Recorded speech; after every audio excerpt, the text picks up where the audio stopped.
참예수님, 오늘은 1월 30일 연중 제4주간 월요일입니다. 부활을 희망한 사람들이라는 강론 제목으로 말씀을 드리면서 부활을 희망해야 할 우리들에 대해서 생각을 해보겠습니다. 오늘 미세 독서와 복음은 아주 상반된 상황을 전해주고 있습니다. 히브리서 독서에서는 저자가 이스라엘의 영웅이나 위인으로 추앙받았던 인물들이 자신들의 신앙과 신념을 위하여 박해를 감수하면서 광야와 산과 동물과 땅굴을 헤매고 다녀야 했던 사연을 전해주었습니다. 그런데 복음에서는 예수님께서 만나신 사람이 마귀에 들려서 밤낮으로 무덤과 산에서 소리를 지르고 돌로 제 몸을 치고 했던 사연이 나왔습니다. 겉으로는 비슷해 보이지만 속은 딴판입니다. 과연 구약의 영웅들은 큰 고난을 견뎌냈습니다. 조롱과 채찍질은 물론 결박당하고 투옥되었으며 돌에 맞아 죽기도 하고 톱으로 잘리기도 했는가 하면 칼에 맞아 죽기도 했습니다. 궁핍과 고난과 학대를 받으며 짐승 가죽만 두른 채 광야와 산과 동굴과 땅굴을 헤매고 다녀야 했습니다. 거룩한 영의 이끄심을 받았기에 가능한 삶입니다. 반면에 마르코는 예수님께서 호수 건너편 게르사인들의 지방으로 가셔서 하느님을 믿지 않는 이방인들에게 복음을 전하시려던 상황을 전해줍니다. 말하자면 마귀가 득실을 벌이고 있는 적진으로 뛰어드신 셈이었습니다. 실제로도 마귀는 믿음이 없이 허약한 이들에게 들어가서 죽음의 그림자가 어른거리는 무덤가에서 설계하고 있었습니다. 하지만 그 마귀에 들린 부마자는 그 고통에서 벗어나고 싶은 열망으로 예수님을 제 발로 찾아왔습니다. 자기 안에 살고 있는 마귀를 거슬러서 이런 행동을 하는 것이 결코 쉽지 않았을 것입니다.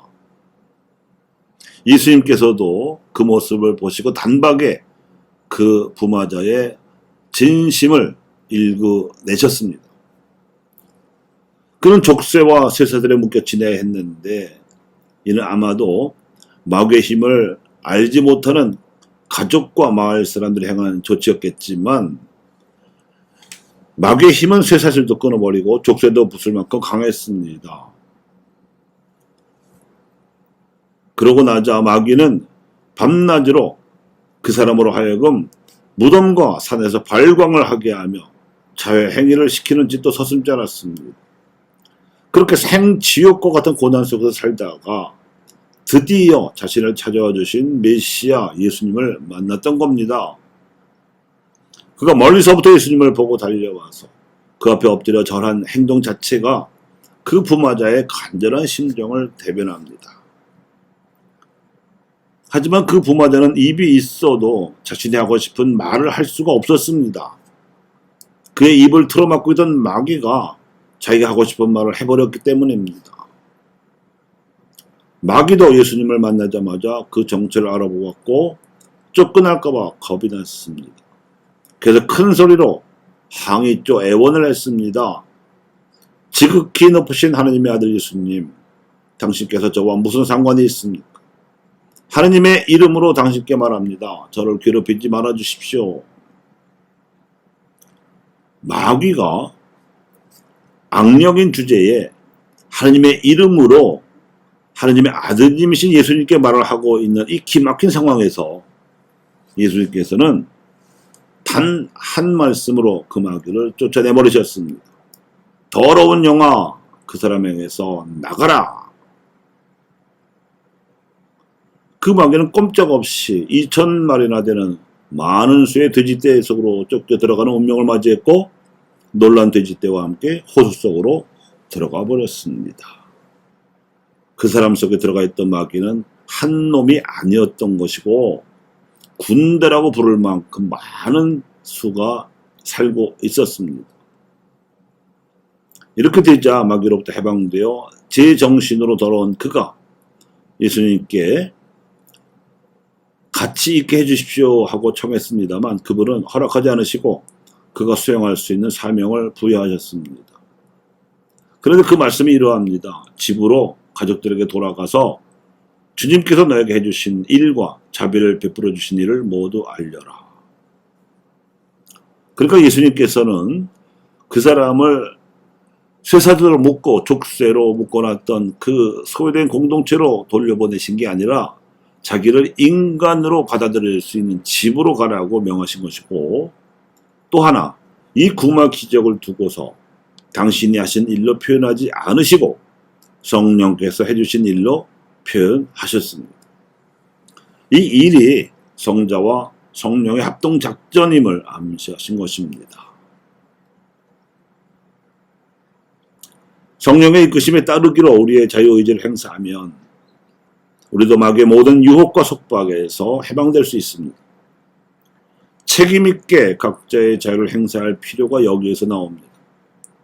자유로부터 도피하는 것은 책임 회피일 뿐입니다. 자신의 자유를 책임있게 행사할 줄 아는 때부터 사람은 성령 안에서 새로 태어나는 부활의 가치를 누리게 됩니다.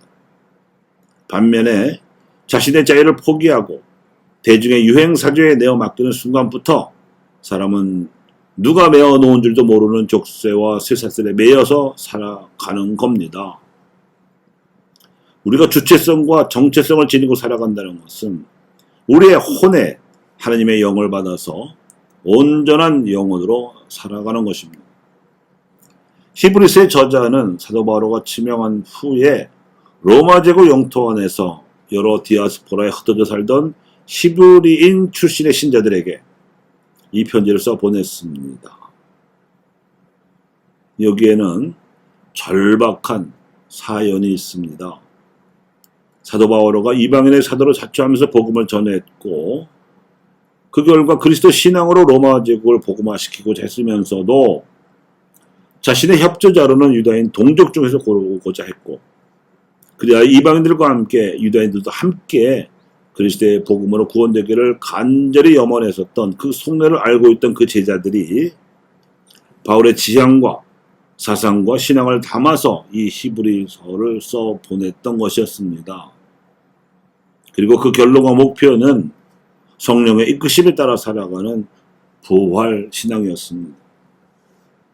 교우 여러분, 더러운 영에 휘둘리지 마시고 성령의 이끄심에 따라서 지금 여기서부터 부활된 삶으로 살아가는 일은 우리에게도 여전히 절실하게 필요한 신앙 과제입니다.